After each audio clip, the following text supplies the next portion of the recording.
Teste, teste. Ah, tá. Então,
primeiramente, boa tarde a todos. Eu quero agradecer muito a vocês estarem aqui para o evento Amparos e Fundamentos Jurídicos para a Interrupção da Gravidez. É coordenado pela professora Edna Iwamura.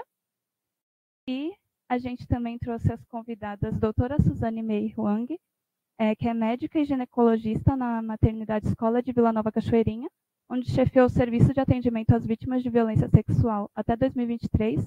Também é preceptora do internato da Universidade Anhembi Morumbi.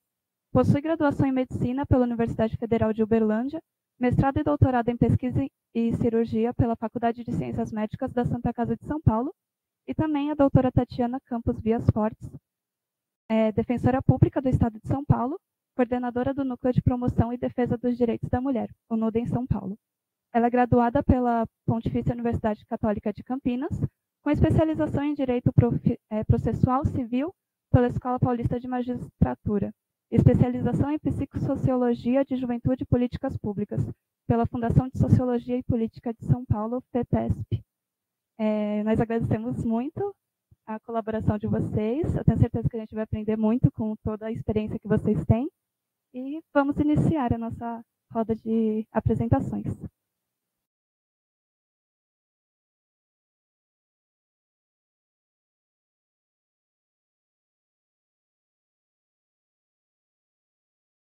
Aqui.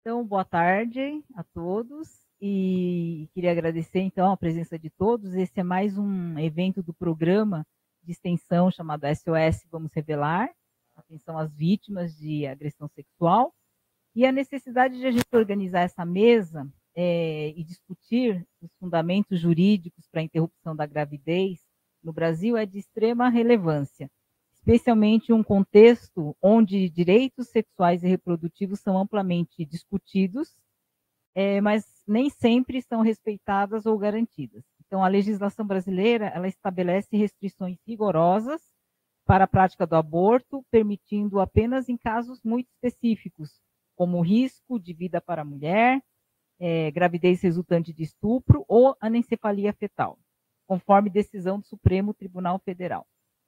Entretanto, esse debate sobre esses direitos tem ganhado novas nuances e tensões, especialmente com a introdução do projeto de lei 1940 de 2024.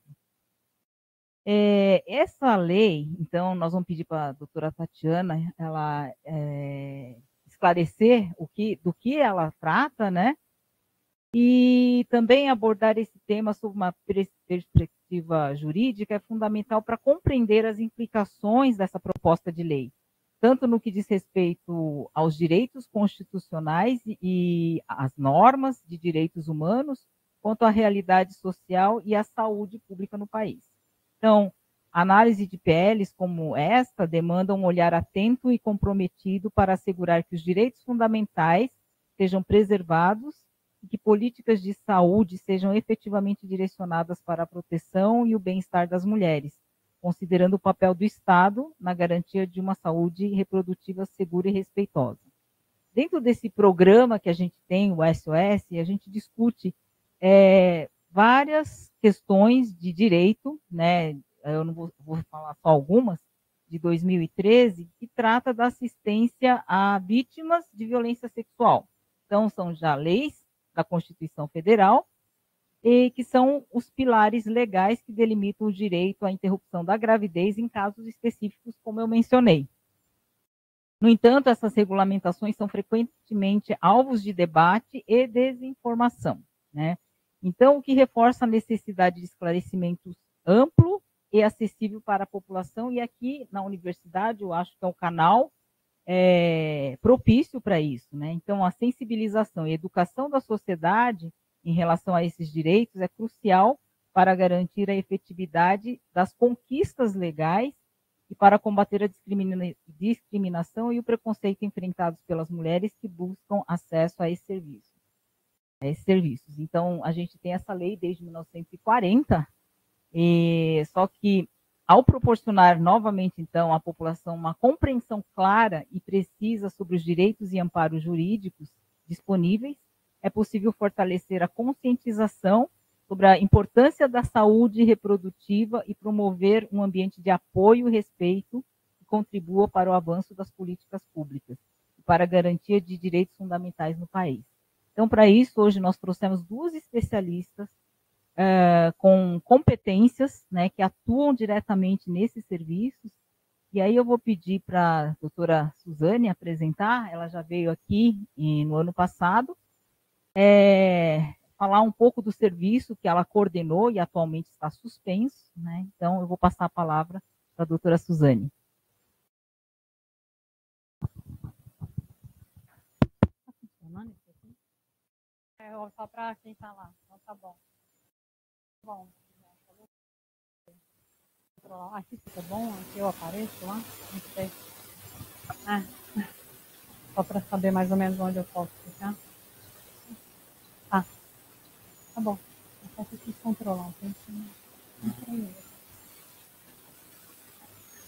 Tá bom, obrigada, Edna, né, por mais um evento. Acho que é um assunto de extrema relevância e todo profissional, principalmente os profissionais da saúde, vão se deparar e precisam saber o que fazer ou o que orientar. Você não vai, talvez, né, tecnicamente você não vai fazer, mas você vai ter que orientar uma pessoa, que seja até uma pessoa da sua família, tá? Antes de começar, eu só queria fazer uma atividade rápida aqui, até de descontração, por exemplo. Cada um pega uma pessoa que esteja ao seu lado e conta para aquela pessoa do seu lado uma realização pessoal que você teve, que você gostou da sua família, alguma coisa. Conta para ela uma realização pessoal. Já sentar aqui com a Tati, falar. Eu comi um negócio bom, eu fiz uma realização pessoal.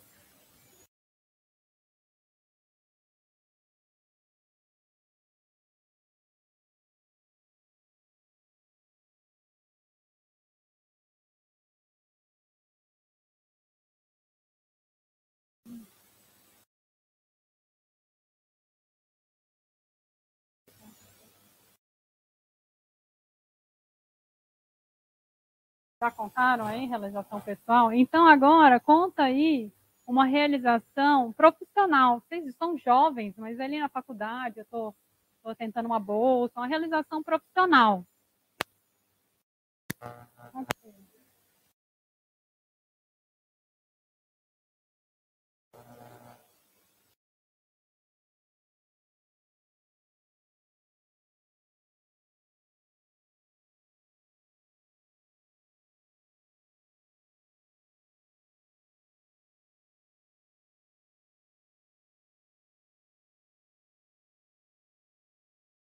Deu, gente? Já deu para...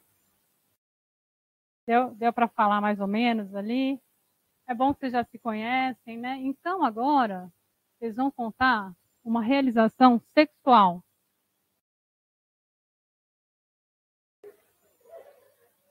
E aí, o que vocês acharam? O que vocês sentiram? Não precisa contar não, tá, gente? Conta aí para realização sexual. Não querem contar?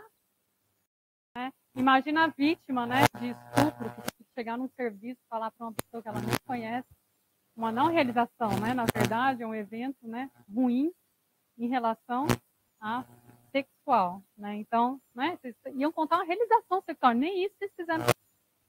Imagina nos casos de violência sexual. Para passar, você passa para mim, por favor? Só para a gente dar uma descontraída. Agora vamos começar a aula. Então, eu vou falar.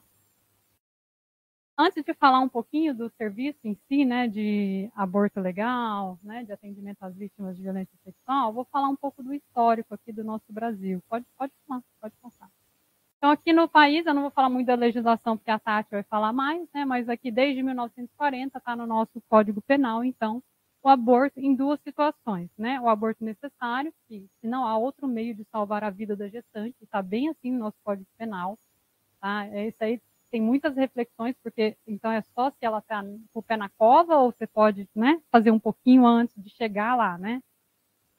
Isso já é questionável também. E o aborto, no caso de gravidez, resultante de estupro. E aí aqui eu trouxe a frase exatamente como está lá, né? Se a gravidez resulta de estupro e o aborto é precedido de consentimento da gestante ou, quando menor, do seu representante legal.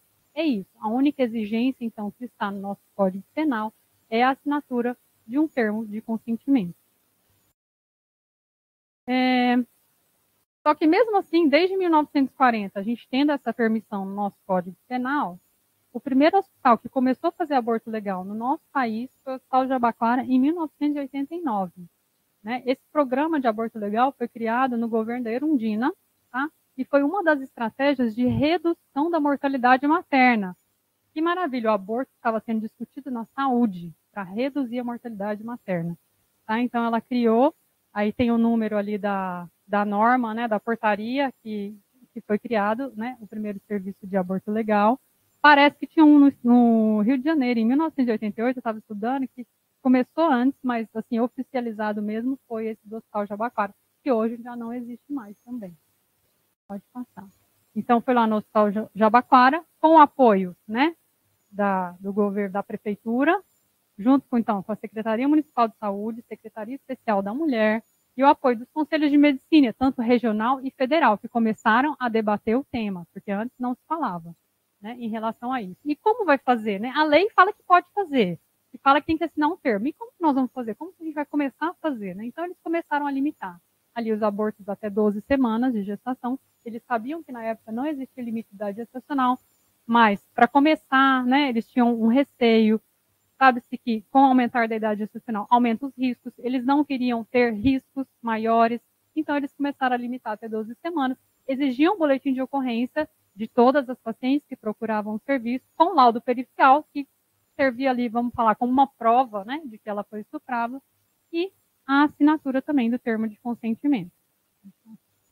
Então, desde 1989, né, aqui, se vocês quiserem, nesse QR Code ali, tem os serviços de aborto legal no site da Secretaria Estadual de Saúde.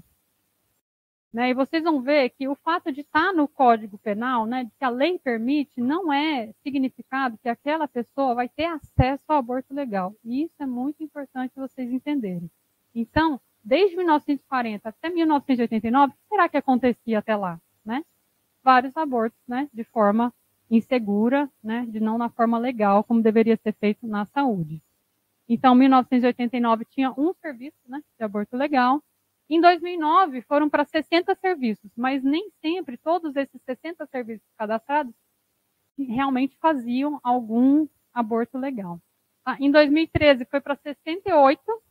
Olha só, isso aí tem um artigo, depois eu vou apresentar, eu vou ter um QR Code com todos os artigos que eu usei na aula, tá? Então, em 2013, 68 serviços, mas se você pegar pelos códigos de internação, só 37 tinham algum procedimento de aborto legal registrado. Tá? Então, a gente tem já um número reduzido de hospitais que fazem, e mesmo aqueles que estão cadastrados para fazerem aborto legal, eles não têm registro de nenhum aborto legal no hospital deles. 2019 pulou para 101 serviços, mas só 39 hospitais com procedimentos registrados. Então, menos de 50% daqueles cadastrados faziam aborto legal. Está nesse artigo aqui de 2021 do Caderno de Saúde Pública aqui, depois eu passo para vocês no final. Então, você ter o cadastro, né, de você ter um hospital registrado para fazer aborto legal, não é significado que você vai fazer. Pode continuar. Então, essa aqui é uma outra reportagem também de revista, tá? Mostrando os números de abortos legais no nosso país. Acho que está um pouco, não sei se dá para apagar ali, mas se quiser deixar claro também, pode deixar. Eu não sei se está ruim para vocês verem, tá? Mas eu peguei ali dessa reportagem, em 2019, foram... ficou melhor para vocês, né? Foram 1.894 abortos legais no nosso país. Que número é esse, né? Para um país que tem uma dimensão de um continente, né? E ali, aqui naquela outra curvinha da direita para vocês lá, eu mostro o número de notificações de estupros no nosso país. A gente tem um número crescente de notificações de estupro ao longo dos anos. Eu sempre faço a reflexão, né? A gente tem o número de estupros que está aumentando ou é a notificação, a percepção, né? A coragem daquela vítima de procurar. Ainda assim, estima-se que isso aí seja menos do que 10% realmente daquelas vítimas de estupro. Então, esse número de 2.000 abortos por mês legais é um número irrisório, que não reflete o que realmente as gestações decorrentes de estupro. Em torno de, vamos falar grosso modo, 5% dos estupros vão gerar em gestação. Se for mulher em idade fértil, em torno de 15% de estupros podem ocasionar uma gestação. Então, elas não estão procurando ou estão fechando as portas para elas. Sendo que o ano passado, quase 14.000 crianças tiveram parto. Meninas abaixo de 14 anos tiveram bebês. Então, a gente teve 2.000 abortos legais, mas 14.000 partos em crianças. Na nossa legislação, abaixo de 14 anos, estupro presumido, estupro de vulnerável, mesmo que ela tenha consentido. Então, esses números são números muito pequenos que a gente tem no nosso país. Pode passar. Aqui é um outro artigo também. Acho que nesse QR Code, eu acho que eu coloquei o mapa do aborto legal. Há um outro artigo que mostra que essas bolinhas são onde tem serviços de aborto legal, né? Alguns hospitais que não estão cadastrados fizeram também, que não estão na lista, tá? Só que eles identificaram que, na verdade, quem disponibilizava mais serviço de aborto legal eram os municípios com IDH mais alto, com um maior número populacional, e os municípios mais ricos. Então, às vezes, se ela engravida, se ela mora numa cidade pequena, ela vai ter que viajar para poder ter acesso ao aborto legal. Será que ela tem o dinheiro para ir até lá? Será que ela tem condições? Então, a indisponibilidade dos serviços dificulta muito o acesso daquela vítima ao aborto legal. Pode passar. Aqui, só para vocês terem uma noção do país, do nosso país em relação ao restante do mundo. Não sei se vocês conhecem a legislação, né, do aborto, né? Cada país tem a sua própria legislação. Então, esse é bem legal. Depois vocês entram, tem um mapa interativo. Você pode entrar lá, tem nesse QR Code aí. Quanto mais verdinho, mais liberal é aquele país. Então, é por cores, então fica bem visível de vocês verem. Então, aí cada país estabelece o seu limite de idade gestacional. Azul é liberal também, mas aí um pouco menos. Mas, por exemplo, se ela quiser fazer o aborto por alguma razão socioeconômica, né? Se ela não tem dinheiro, ela não tem como sustentar, também é justificado. Tá? Então, azul e verde é o mais liberal. Os de amarelo é para preservar a saúde. Por exemplo, aquela paciente, ela é hipertensa, ela é diabética. Ela não está na beira, né? Não está com o pé ali ainda. Mas ela é diabética, ela sabe que pode complicar na gestação, ou ela já tem, né, seus 40 anos, ela já sabe que tem um risco maior de hipertensão, de hemorragia pós-parto, ou então ela é uma criança, tem outros riscos de gestação. Então, para preservar a saúde dela, ela pode fazer um aborto, para preservar a saúde, não quando não há outra forma de salvar a vida da mulher, né? E aí os vermelhinhos são os mais restritos, tá? Quanto mais vermelho escuro, pior ainda. Então, o nosso país, né, tá vermelho ali, e a minoria, né? É só para salvar a vida daquela mulher. E o vermelho escuro é pior ainda, nem para salvar a vida da mulher, pode morrer, não tem problema. Gestação ectópica, não, nem para salvar a vida dela. A nossa legislação em relação ao aborto, ela se compara à legislação do Afeganistão, do Irã, da Síria, da Somália, Uganda, Guatemala, só países bem desenvolvidos. Então, essa é a nossa legislação, para vocês terem uma noção. Pode passar. Aqui um pouco do histórico, então, do Brasil, né? Então, nós começamos ali em 1940, né?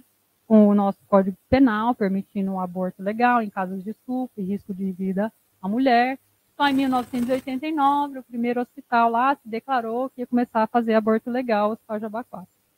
Quase 10 anos depois, em 1997, a Federação Brasileira de Ginecologia e Obstetrícia criou a primeira Comissão Nacional Especializada de Violência Sexual e Interrupção Gestacional. Aí que os ginecologistas começaram a discutir isso. Não sei se vocês eram nascidos, eu já era, vocês são muito jovens.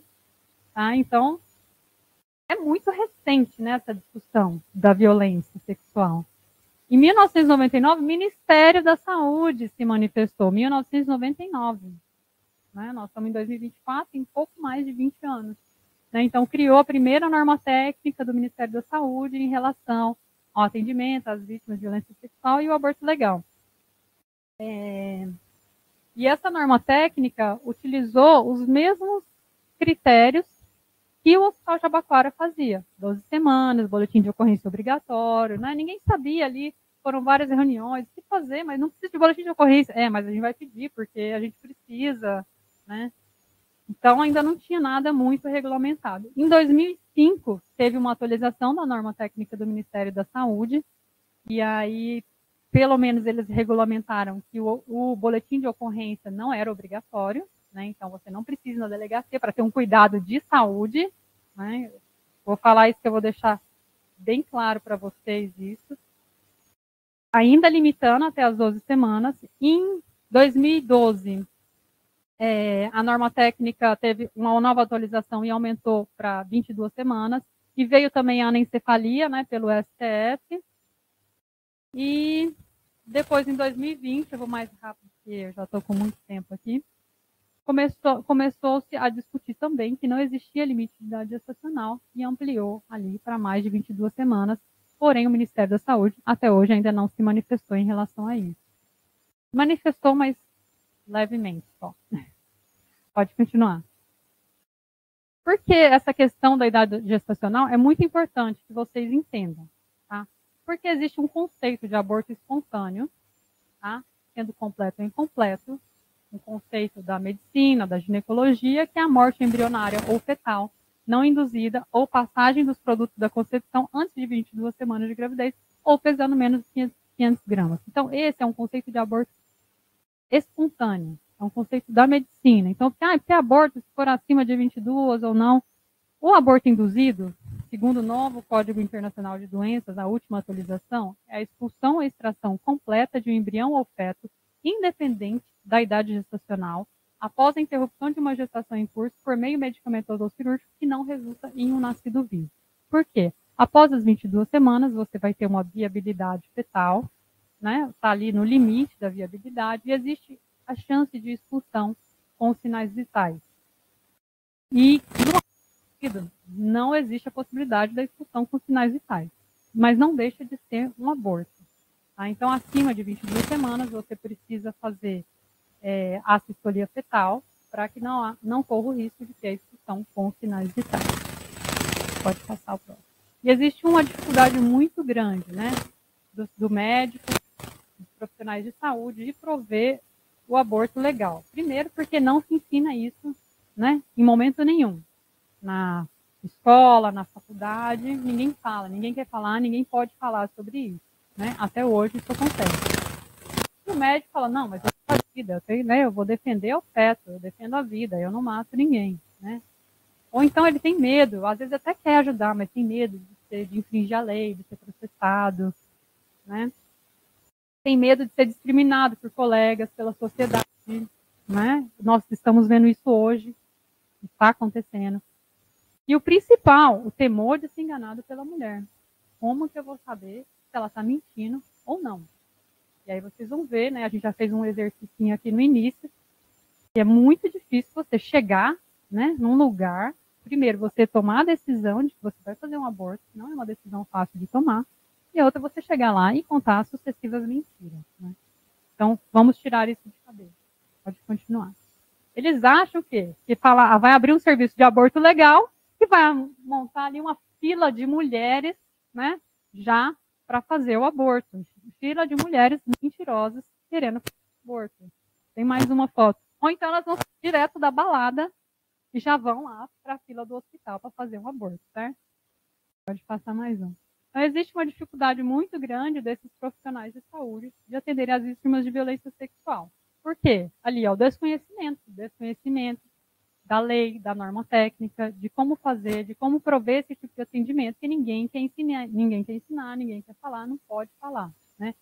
Desconhecimento sobre os direitos sexuais, direitos reprodutivos e direitos humanos. Violência contra a mulher, violência sexual é violação de direitos humanos. Tá? Isso também não é ensinado na faculdade. Pelo menos na minha faculdade não foi ensinado sobre direitos humanos. Não sei se hoje já é falada, mas não foi. Eu fui aprender agora. Tá? Então, violência de gênero, tudo é direitos humanos. Tá? Estigma sobre a violência sexual. Por quê? Na verdade, quando ocorre um estupro, a culpa é de quem? Da vítima. Né? Porque ela provocou, ela se insinuou, ela que gosta de beber. Né? Nunca é do estuprador. Né? Então, existe aquele estigma. Será que realmente foi uma violência ou ela mereceu? Né?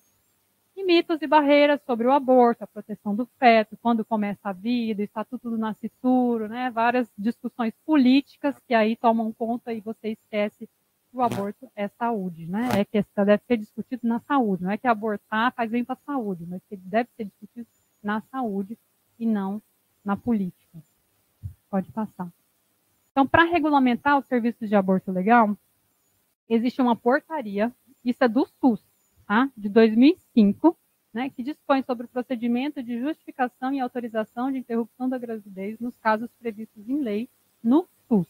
Então, essa portaria foi importante, por quê? Porque ela garante que aquela mulher que precisa fazer o aborto tem uma regulamentação ali e protege o profissional de saúde também, porque olha, ele fala, eu estou seguindo aquela portaria, está tudo certo ali. Não é só o Código Penal de 1940, não, eu estou seguindo passo a passo, tudo. Então, é bom tanto para a mulher, para garantir o direito dela, e os serviços de saúde passarem ali dentro da lei e você não ter problema de ser penalizado.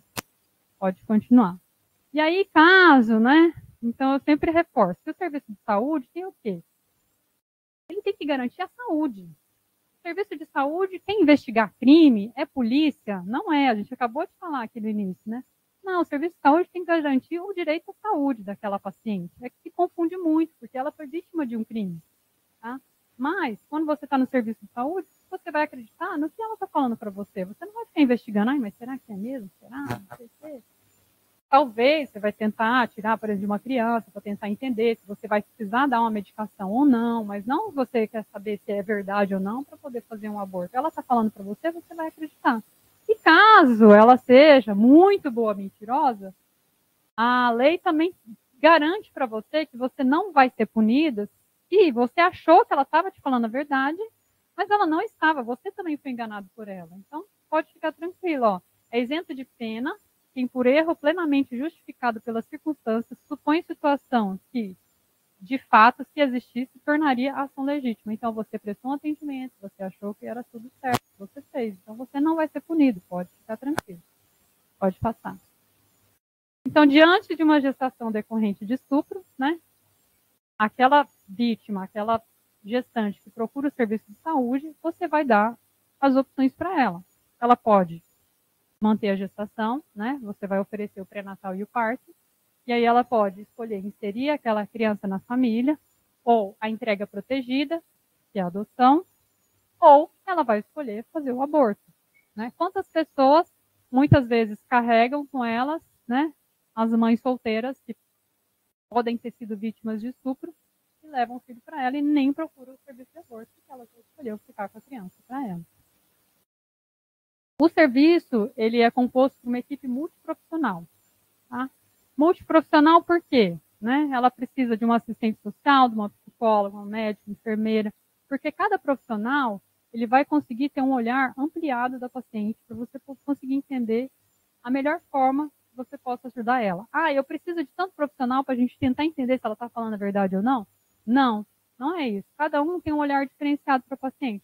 Será que ela realmente tem certeza do que ela quer? Lógico, a gente não vai perguntar diretamente isso para ela, mas será que ela está decidida? Ela está em intenso sofrimento em tomar essa decisão? Porque ninguém toma a decisão de fazer um aborto tranquila, feliz. Antes disso, ela já pensou na adoção, ela já pensou em ficar com a criança para ela já pensou em ir lá no terreiro e fazer de outra forma, ela já tomou chás, ela já procurou outras formas na internet de fazer, mas às vezes, como ela tem outros filhos, ela tem medo de morrer, e aí, por sorte, às vezes ela acha um serviço de aborto legal para assistir ela. Então, é para você poder ajudar ela em todos os aspectos, não para você ficar provando se é verdade ou mentira aquilo que ela está te falando.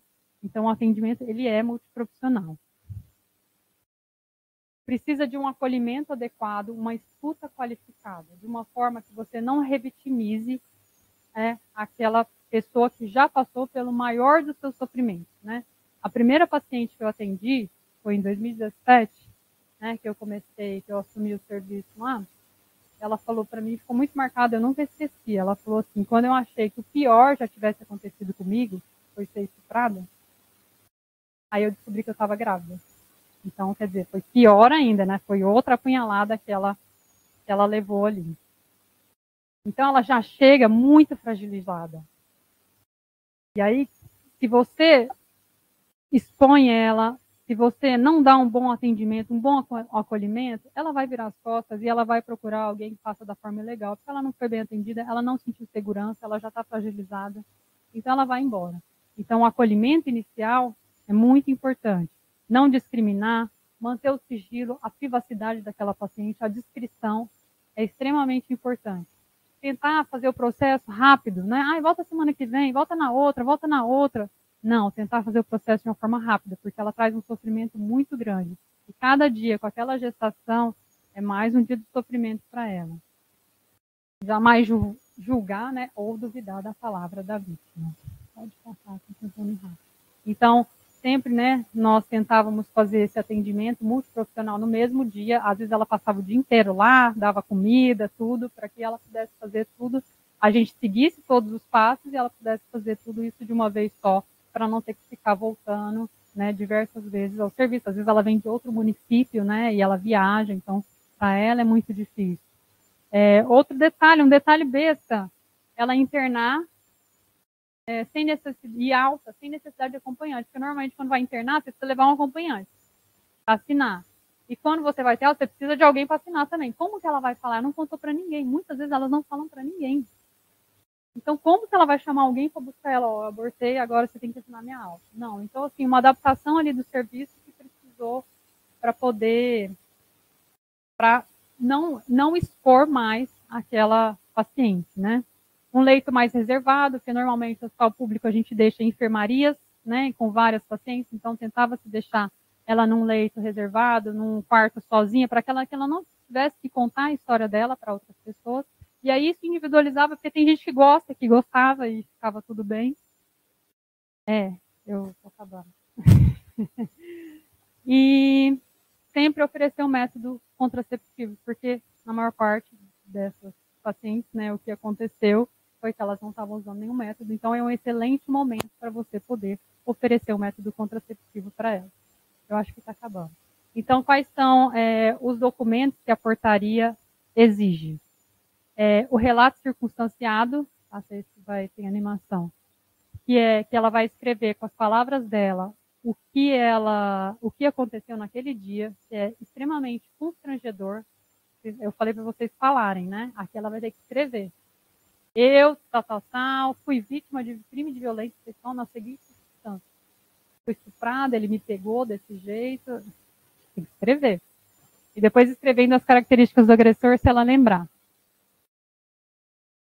O segundo termo é o parecer técnico, pode passar, né?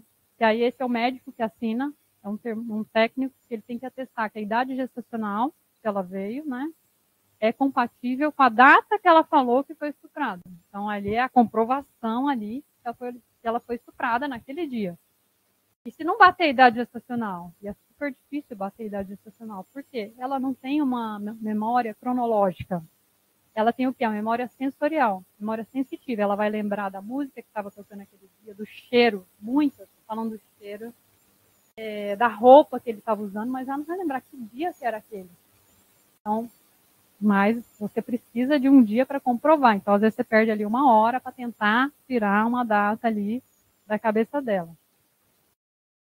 O outro termo é o termo de aprovação da equipe multiprofissional, pode passar que todos têm ali. Então, que ela foi avaliada pela psicóloga, pela assistente social, pela enfermeira, pelo médico, e todo mundo daquela equipe, pelo menos 3 profissionais, concordaram que aquele caso tratava-se de um caso que entra nos termos da lei.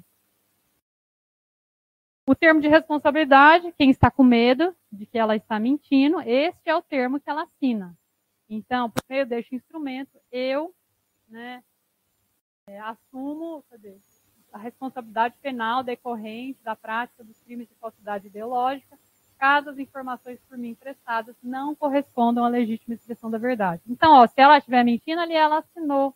Pronto, você fica tranquilo, não vai acontecer nada com você. E o que realmente o Código Penal exige, a lei exige, é o termo de consentimento livre e esclarecido, em que foi oferecido para ela todas as opções e ela escolheu fazer o aborto. Então, esse é o que é realmente o importante. Pode passar, acho que está acabando.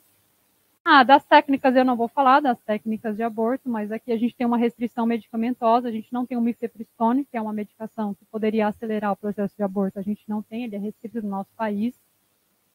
Teríamos a possibilidade de fazer aborto medicamentoso ou aborto cirúrgico. A gente tem a restrição também que nós não temos aqui no Brasil, a técnica de aborto cirúrgico no segundo trimestre.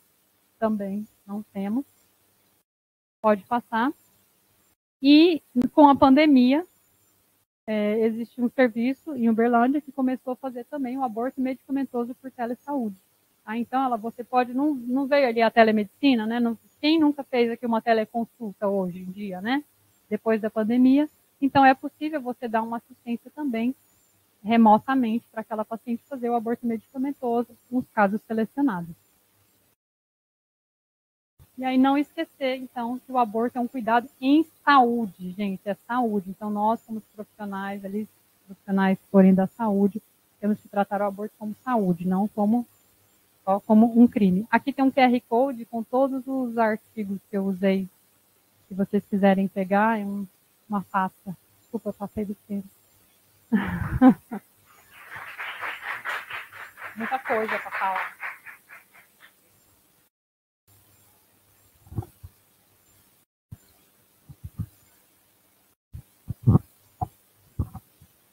Boa tarde. Entendi. Vou marcar aqui. Então, boa tarde, gente. Como fui apresentada, eu sou defensora pública, sou formada, então, em Direito, né? Tenho venho dessa área, e eu estou falando aqui para vocês desse ponto de vista.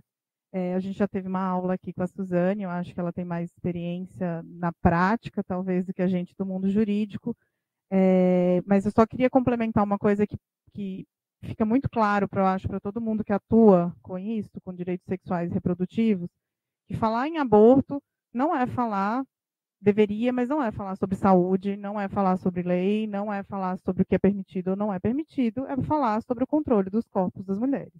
É isso que a gente está discutindo aqui. É desse ponto de vista que tem que se partir toda e qualquer discussão.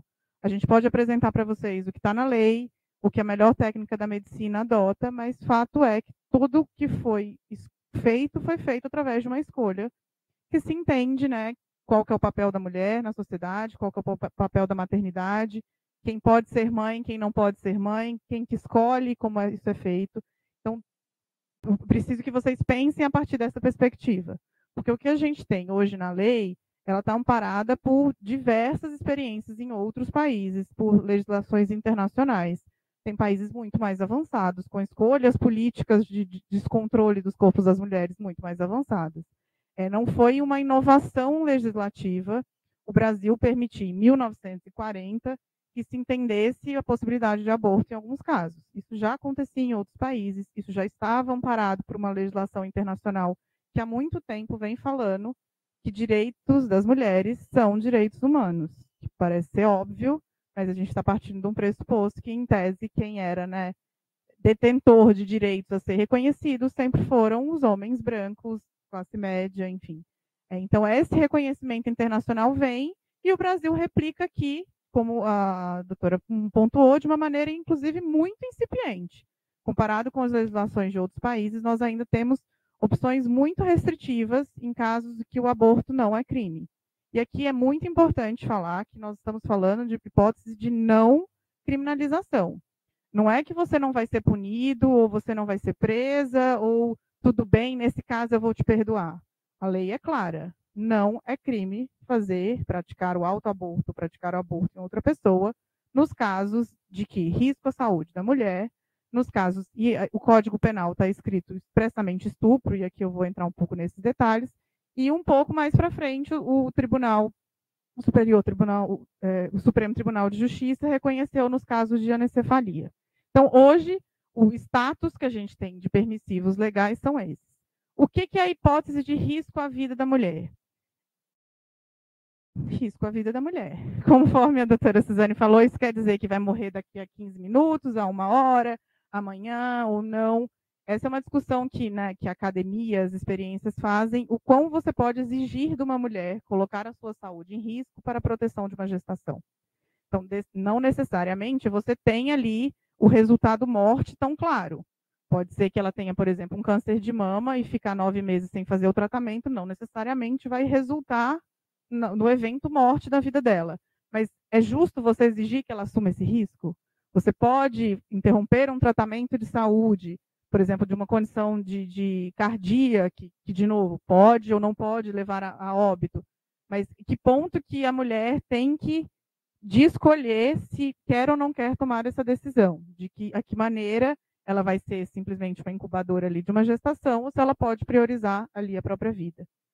Não acredito que essa seja uma decisão fácil para mulher nenhuma tomar em momento algum, né? Então a gente já está falando aqui de um campo que deve ser super difícil.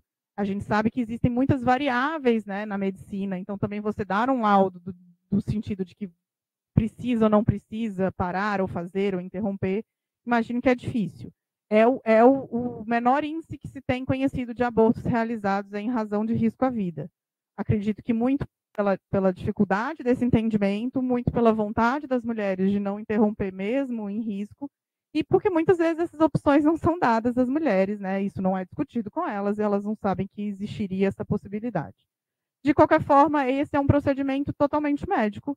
O médico não tem nem que preencher esses termos, essas declarações, o médico vai dar um atestado e vai optar ali por fazer a interrupção para ressalvar a vida da mulher.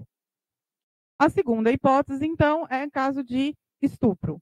No Código Penal de 1940 está escrito estupro. É importante lembrar que quando, em 1940, o único crime contra a violência sexual que era previsto era o estupro. Então, por isso que essa palavra é utilizada. Hoje já tem-se muito entendimento que, né, o estupro deve ser lido como violência sexual. Hoje em dia, no Código Penal, existem outras formas de prática de violência sexual que podem levar a uma gravidez, como, por exemplo, o estupro mediante fraude, que é o caso muito conhecido de retirar a camisinha no meio de uma relação sem autorização.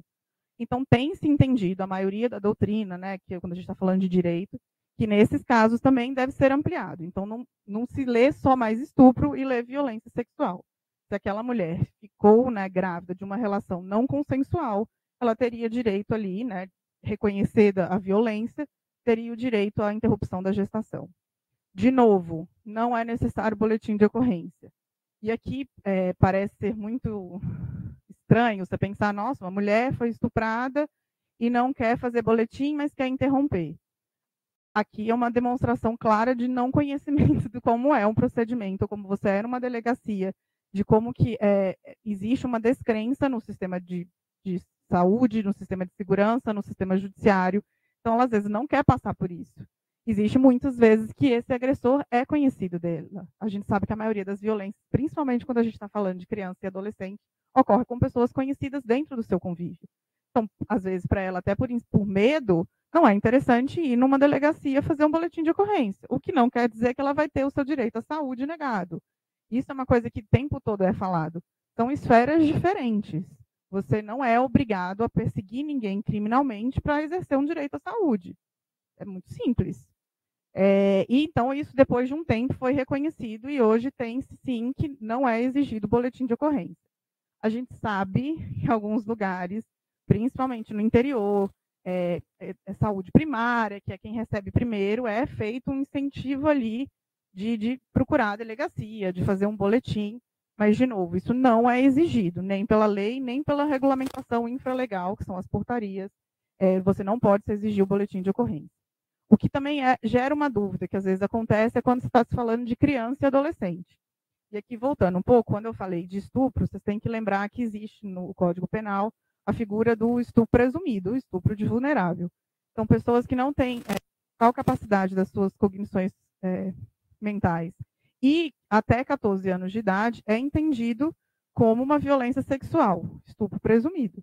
Então, uma criança de 12 anos que teve uma relação pode ter falado quero, para a lei penal é um estupro. Ela foi violentada sexualmente porque se entende que uma pessoa até essa idade não teria o discernimento suficiente para prestar o consentimento da forma que precisa ser o consentimento.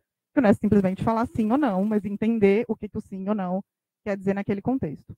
Então, toda adolescente até 14 anos que está grávida, para o Código Penal, sofreu um estupro e poderia ter interrompido e feito um aborto legal. Os números demonstram que esse serviço deve ser muito pouco oferecido, porque assim, a quantidade de crianças que tem esses filhos num estupro presumido é muito grande. De qualquer forma, essa previsão legal existe. O que a gente estava falando aqui, então, de novo? Quando é criança e adolescente que sofre uma violência, as pessoas têm a obrigação de fazer um comunicado, né, ali para a polícia, no sentido de que, olha, há indícios de que essa criança ou adolescente sofreu uma violência. Isso é feito, mas não necessariamente para identificar quem foi que fez, para fazer com que essa criança vá prestar depoimento. É mais um controle de política pública, né, da gente saber que está acontecendo violências ali e se efetivamente o Estado teria que tomar alguma providência no sentido de que essa criança está em risco.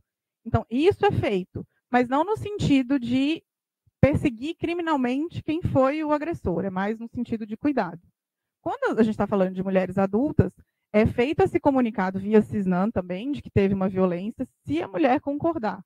Ou seja, aí, né, nós estamos partindo do pressuposto que não deveria nem ter esse cuidado do Estado, porque é uma mulher autônoma que entende-se que tem ali o direito de decidir se quer ou não quer perseguir alguém criminalmente. Então, sinto muito. Nas crianças tem esse cuidado um pouco a mais, porque às vezes, né, a pessoa que deveria ser a cuidadora dela é quem é o próprio violentador, e as pessoas envolvidas ali têm que realmente tomar medidas para tentar proteger essa criança. Mas vem dessa proteção e não da persecução criminal. Muito se tem, como a gente falou aqui, essa ideia de que, então, o serviço de saúde é responsável por investigar se aquela mulher está fazendo ou não. Ah, você falou que no dia 14 estava numa festa, mas eu entrei aqui no seu Instagram, você estava em casa. Gente, serviço de saúde não é delegacia. Ela não está sendo... ninguém está imputando para ela um crime. Ela está contando uma versão dos fatos. Se o que ela contar é mentira, de fato, isso pode ser um crime. Mas, de novo, quem vai investigar eventual mentira e eventual crime é a delegacia de polícia. Então, né, o poder criminal. A saúde simplesmente colhe a declaração, tá ótimo, um beijo, segue para frente. De novo, por que tem essa desconfiança? Porque nós estamos falando de controle de corpos. Ninguém, né, chega lá e se falasse assim, estou com dor no estômago, você vai fazer um exame, mas dependendo do lugar que você vai, ele não vai pedir nem exame, ele te dá um remédio. Ninguém duvida quando você fala necessariamente que está ali com um sintoma ou uma situação. Porque quando a mulher fala, estou grávida de uma violência, é tão desacreditado. Então, de novo, serviço de saúde não é investigação criminal. A lei não exige, as regulamentações internas não exigem. Você colhe o depoimento, você tem que explicar para ela, olha, você está assinando um termo falando que XY é verdade, se eventualmente não for, a senhora pode ser processada por isso, mas isso não é problema do hospital, isso vai ser problema seu e da justiça. Ela entendendo, assinando, pronto para ela. Eu acho que tem muito desse imaginário de acharem que as pessoas, né, que querem cometer um aborto vão lá enfrentar esse hospital, descobrir primeiro onde faz, né, porque eu não sei se todo mundo sabe, não é fácil localização. No site do Estado de São Paulo só está porque a gente entrou, a Defensoria entrou com uma ação judicial pedindo para pôr, porque não estava até o ano passado. Então, você tem que descobrir que lugar que faz, você tem que ir para lá, perder, às vezes, um dia de trabalho, 2 dias de trabalho, conversar com uma assistente social, com uma psicóloga, com uma médica, fazer um ultrassom, contar a mesma história 3 vezes, para talvez conseguir um abortamento legal. Não me parece que isso é uma coisa que todo mundo vai, engravidei, não quero, vai nascer escorpiano, não prefiro não, vou abortar. Ninguém está falando disso, ninguém passa por isso e cria uma história e mantém essa história com essa vulnerabilidade, se não for verdade. Pode ser que tenha acontecido uma vez, duas, talvez até tenha.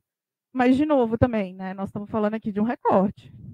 Mulheres ricas da classe média não vão parar no hospital do SUS, passar por esse tanto de consulta, falar esse tanto de coisa, assinar esse tanto de termo para fazer um aborto se ela não quiser ter filho. Ela vai tomar outra providência.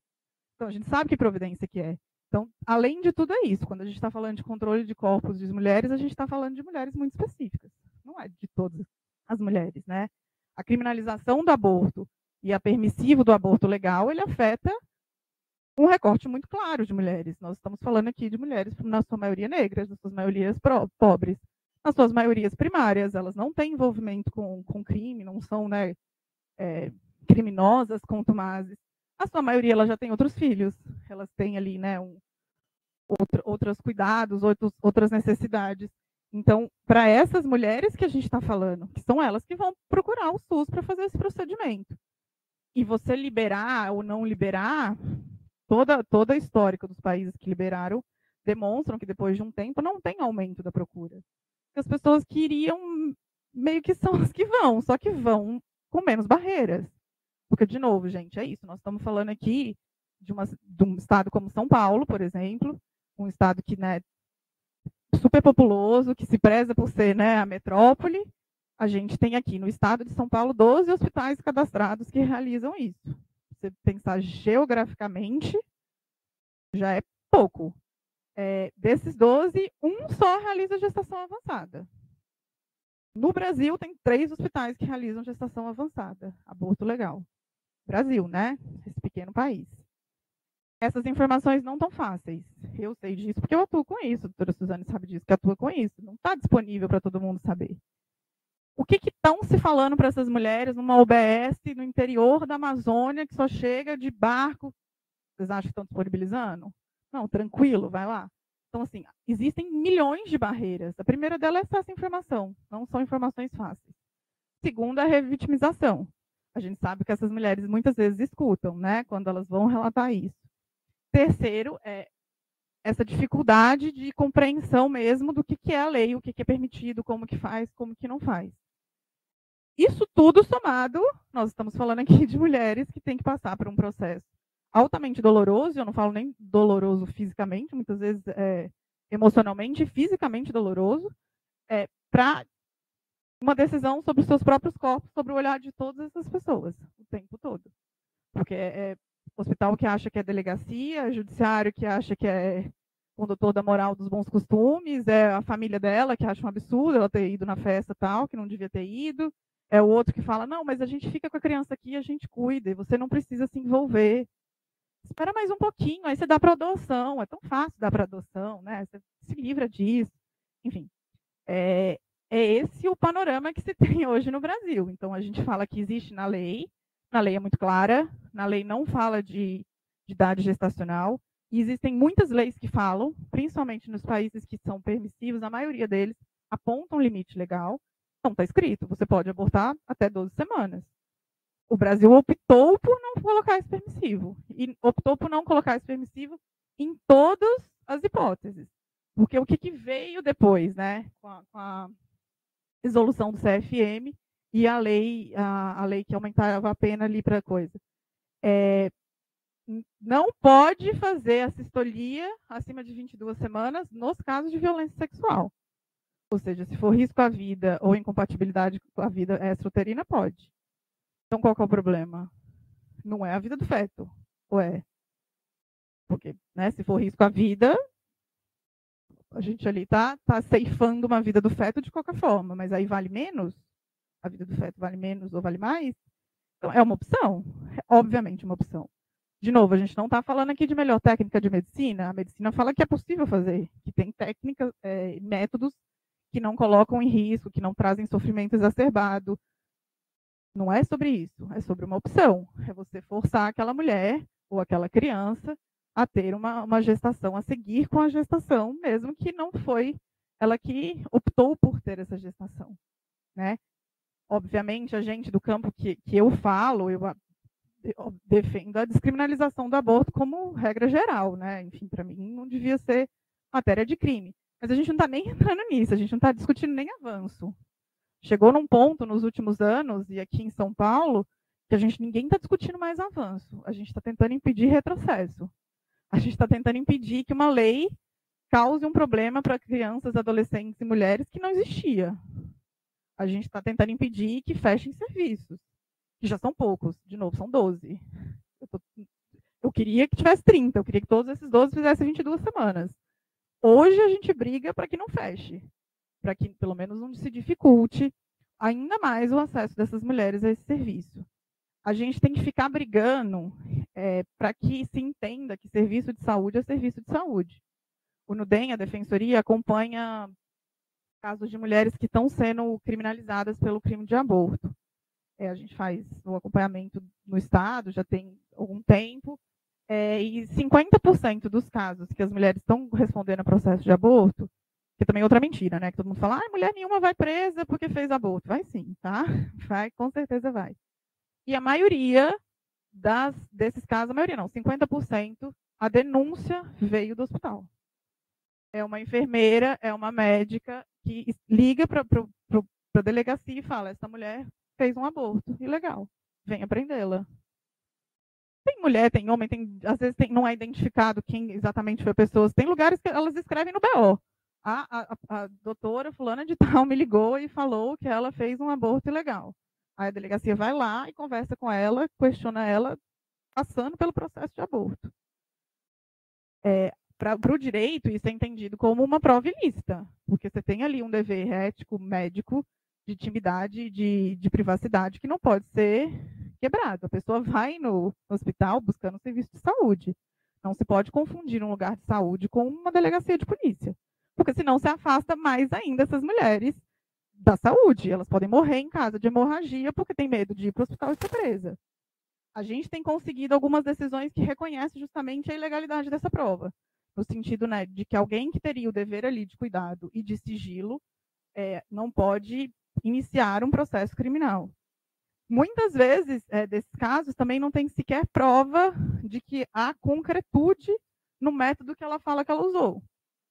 Então, às vezes, ela comprou um remédio na 25 de março de R$50, tomou e abortou, não tem resquício desse medicamento que você pode comprovar, não sabe se a quantidade teria sido eficaz para provocar o aborto, mas ela está sendo ali punida pelo aborto. Muitas vezes, ela falou para a vizinha que tomou um chá abortivo, aí tem um aborto, está respondendo ao crime.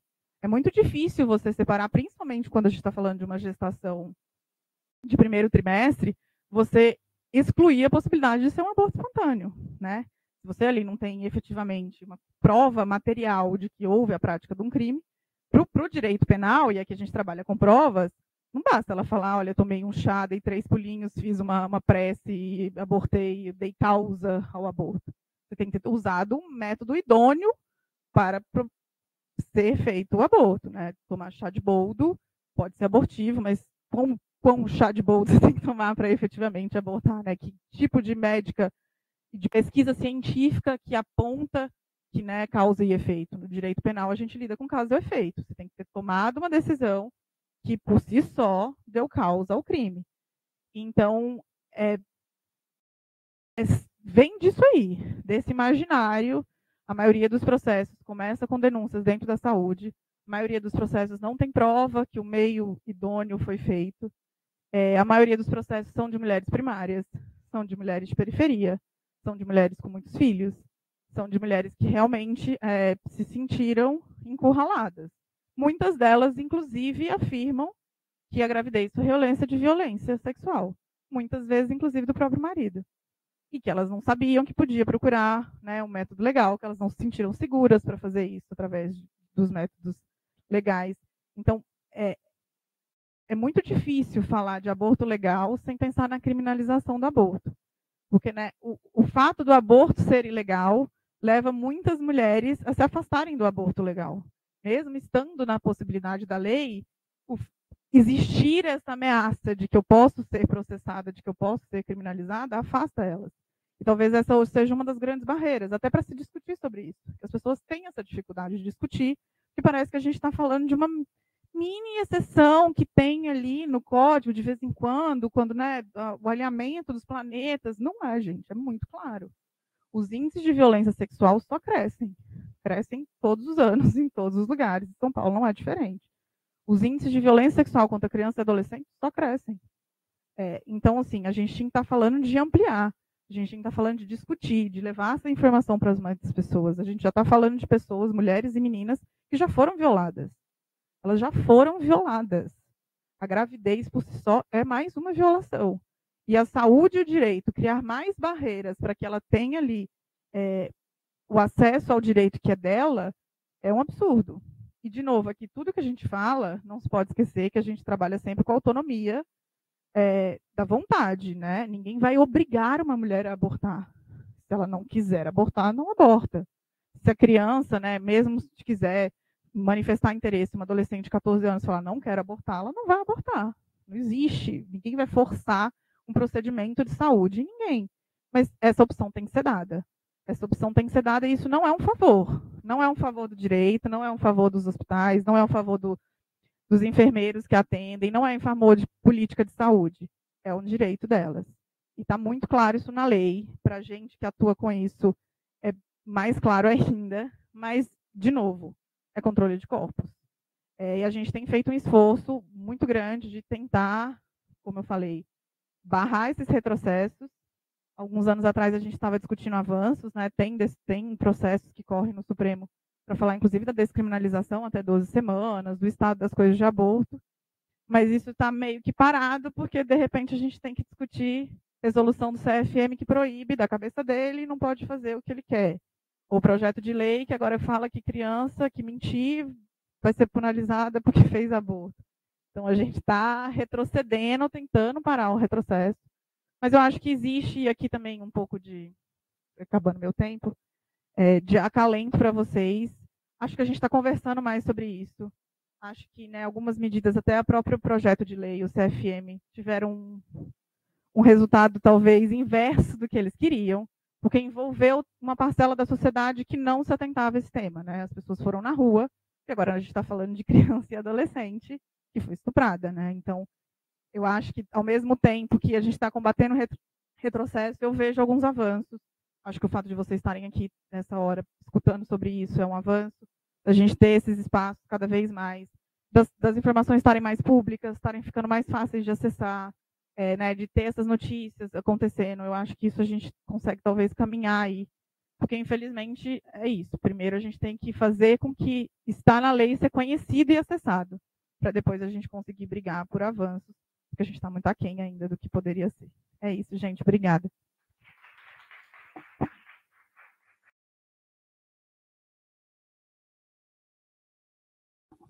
Obrigada, doutora Tatiana.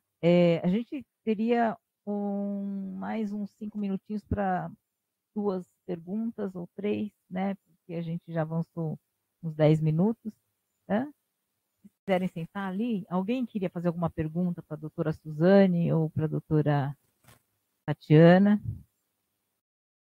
Só um minuto.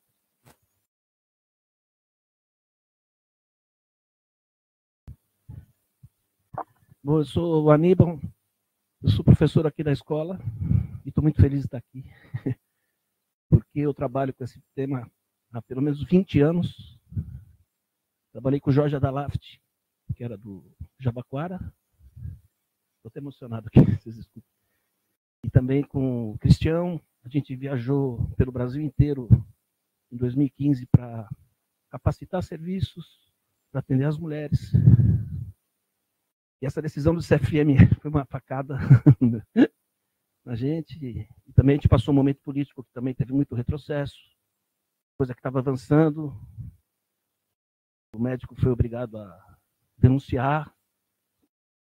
Claro que não aceitamos isso, né? Mas teve um momento que foi determinado isso, né? Quer dizer, mas ainda bem que voltamos para frente, né? Digamos assim. Agora, a pergunta que eu queria falar é, daqueles termos lá, tem todos os termos, termo de responsabilidade, ela não precisa ter esse termo. Vai precisar ter o termo. Pela portaria, que ainda é de 2015, né? De 2005. Então tá certo, tá bom.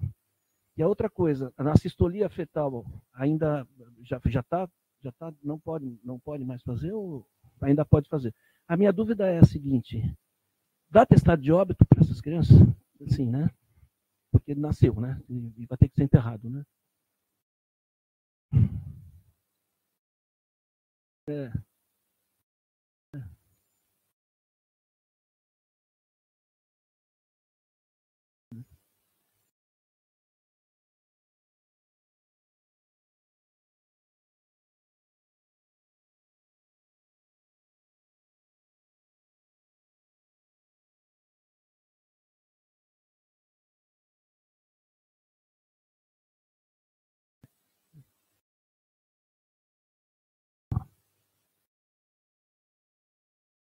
Do serviço se encarregava de fazer essa parte do sepultamento, porque quando você emite a declaração de óbito, ainda tem um sepultamento, né? Então, vai entrar ainda na estatística do óbito, né? Mas a gente tentava colocar como aborto mesmo, para poder entrar numa estatística correta e não de mortalidade, né? E aí tentava que aquela vítima, se ela quisesse, aí ela não precisava fazer o sepultamento. Outra pessoa faria por ela.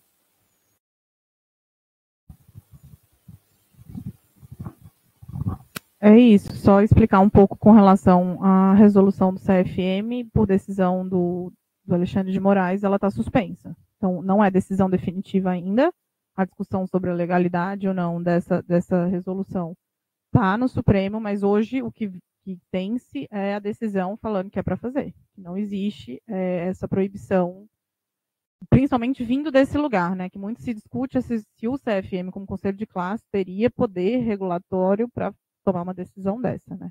Mas então hoje pode, inclusive em São Paulo está sendo feito no Hospital da Mulher. Obrigada. Se tem mais alguma pergunta? Alguém teria?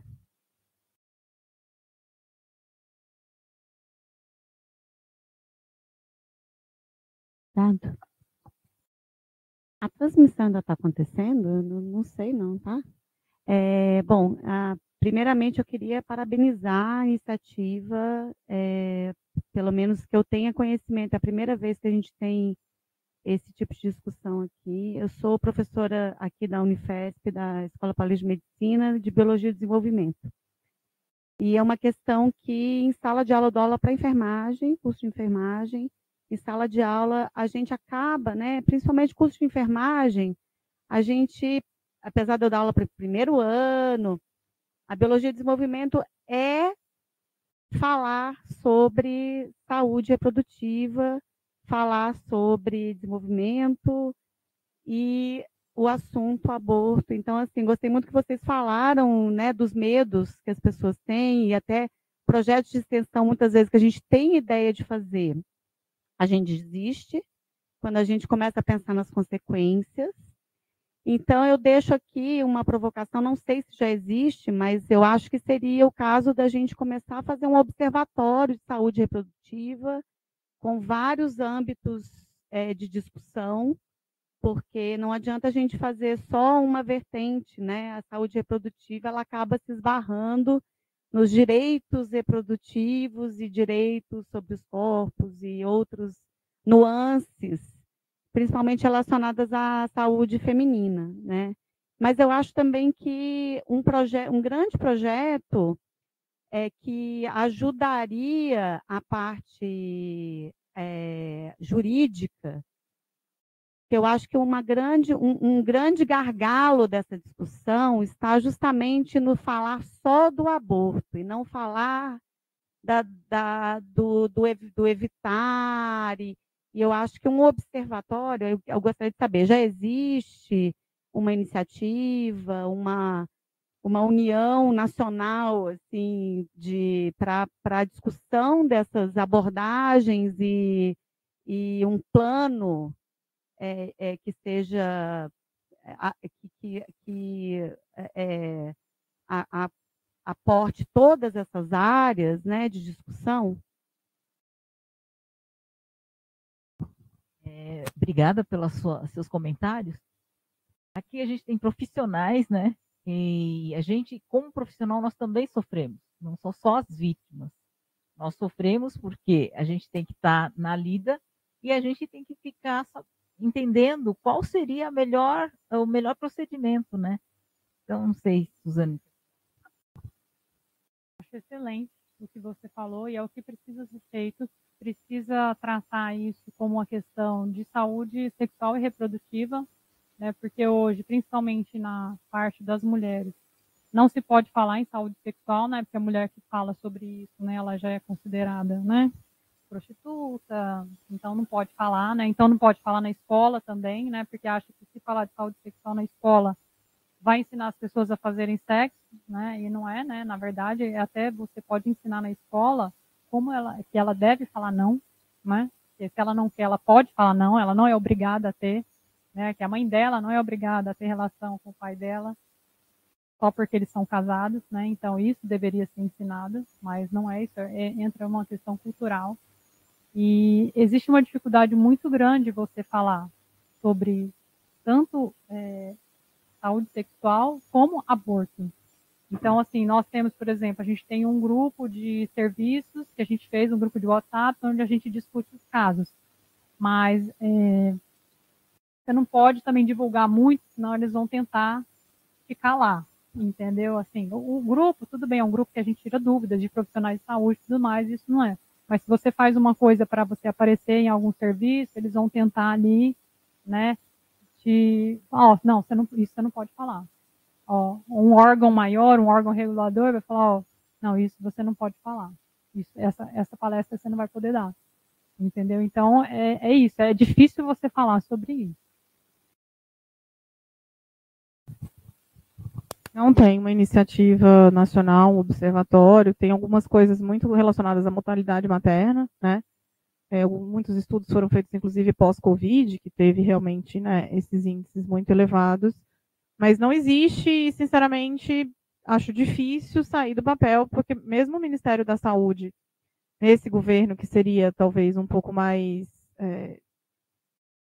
não sei como falar sem ser processada, mas enfim, mesmo nesse governo que a gente imaginou que pudesse adotar uma certa postura, ainda tem dificuldade. Eles iam liberar uma nota, né, contrária e depois tiraram. Então, enfim, ainda é um tema que é muito pautado pela religião e pela moral, que a gente sabe que ainda pauta muita política, e aqui eu falo política mesmo, né, de ocupação de lugares políticos no Brasil. Então, a gente tem um pouco dessa dificuldade. Tem-se alguns estudos que começam a ser feitos, principalmente envolvendo a questão aí da violência contra meninas e adolescentes, mas eu acho que ainda falta muito de ter isso organizado, de ter, né, a gente não sabe exatamente quantas meninas, adolescentes, eu sei quantas fizeram pré-natal, eu não sei quantas foram oferecido o aborto e recusou, quantas não foram, isso não tem dados. E de novo, não acho que vai ser tão fácil de conseguir, mas seria excelente.